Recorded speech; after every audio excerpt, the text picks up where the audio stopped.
Pozdrav svima, dragi prijatelji, dobrodošli na moj YouTube kanal. Nastavljamo sa knjigom Propovednikovom Mudrost i ludost velikih i malih.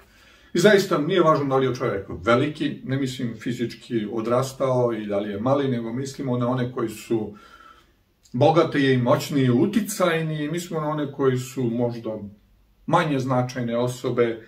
Mudrost i ludost velikih i malih. I evo što kaže mudri Solomon.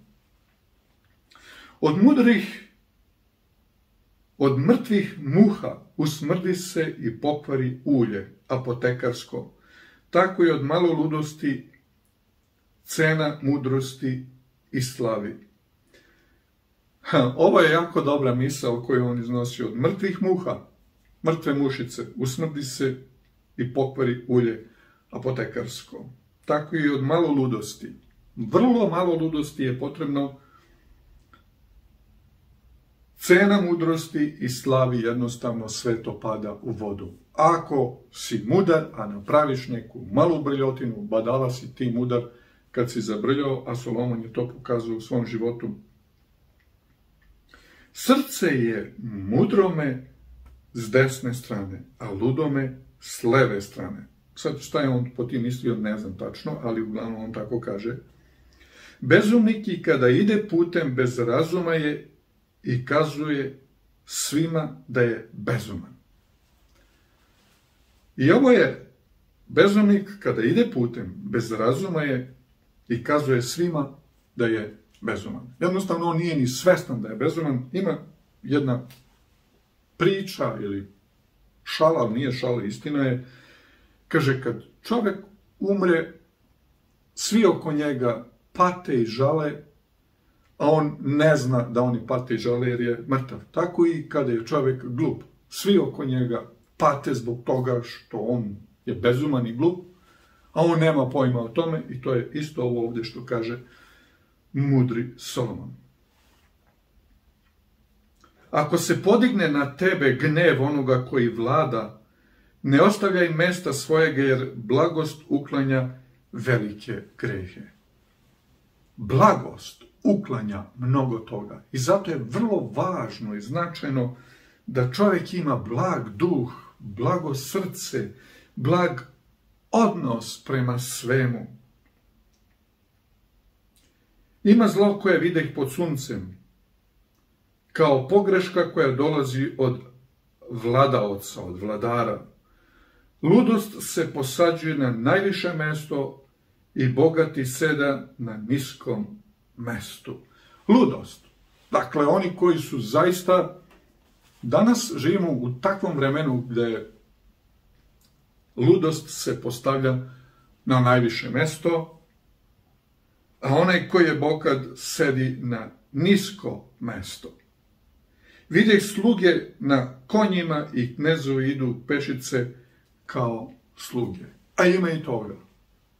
Sluge idu na konjima, a njihovi knezovi moraju da im vode konje. Ko jamu kopa, sam u nju upada. To je 8. stih. I ko razvaljuje ogradu, uješće ga zmija. O čemu se radi?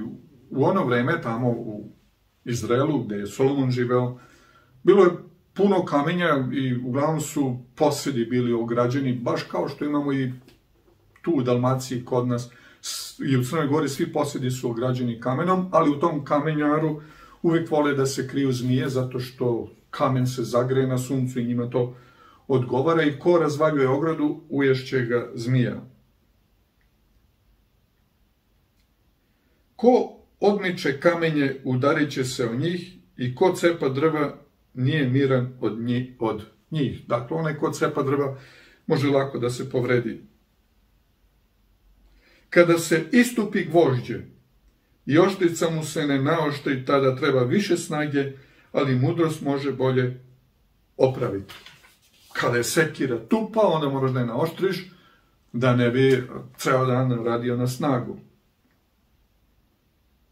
Ako ujede zmija pre bajanja, ništa neće pomoći bajač, to jest onaj koji je krotitelj zmija, ako ga ona ujede, pre nego što je on ukrotio, tomu ništa neće pomoći.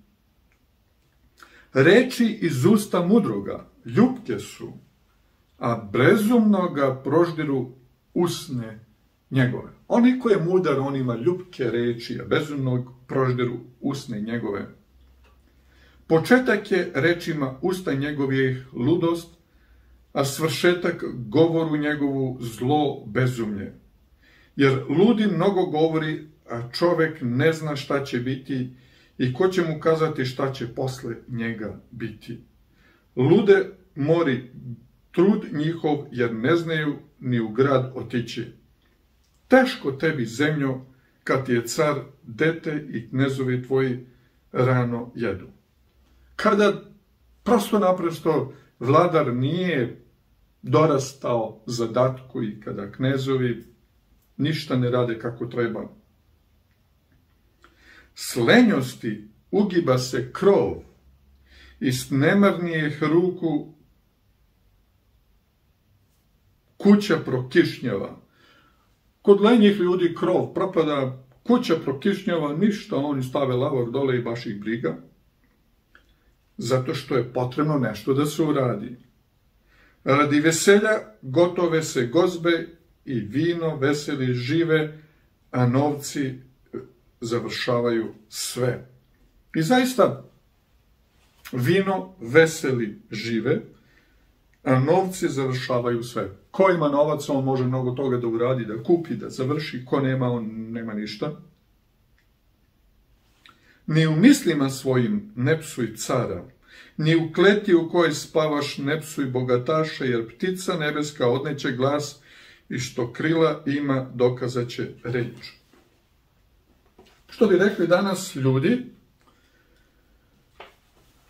ozna sve dozna u onom komunističkom vremenu, a danas imamo to praćenje telefona, praćenje Facebooka, praćenje od strane službi bezbednosti i zato kaže mudri Solomon, nemoj da u misli svojoj niti psuj cara, ni u kleti, u spavaćoj sobi svojoj u kojoj spavaš, ne psuj bogatoga jer će ptičica odneti, to jest bit ćeš uhvaćen u tome i bit ćeš snimljen i neko će da te ocinkari i onda si nagrebusao.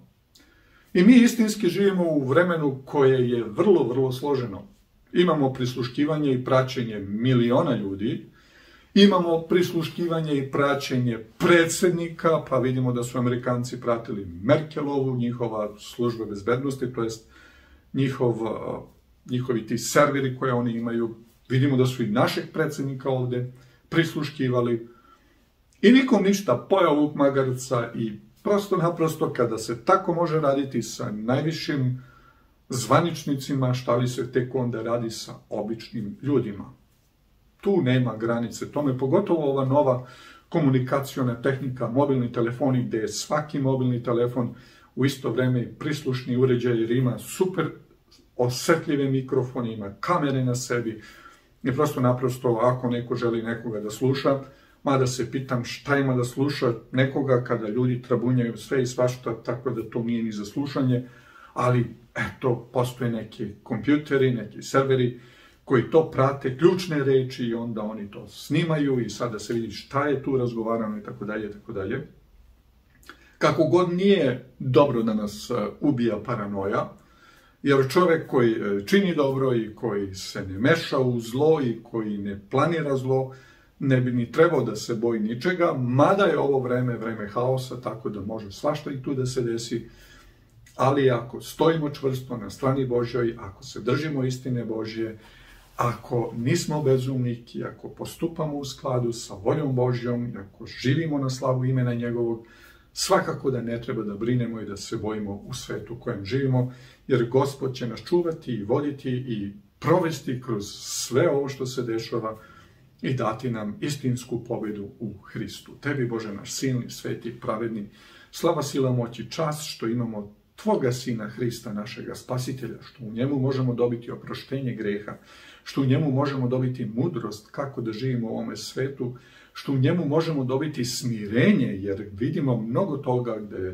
gde su na visokom položaju ljudi koji ne bi trebali da budu ni na niskom položaju, gde vidimo da da sluge jašu na konjima, da njihovi gospodari moraju da idu pešice, gde se dešavaju zaista naopake stvari, istorija se totalno izvitoperila, iskrivila. Ti nas blagoslovi i čuvaj i štiti, daj nam mudrosti, daj nam snagu, daj nam veru i pouzdanje u tebe, u tvoju reč, a tebi sva zahvalnost, sila, moć i čast neka na svemu, u ime ljubljenog Sina Hrista, do veka večno i u sve vekove vekova. Lijep pozdrav svima, dragi moji prijatelji.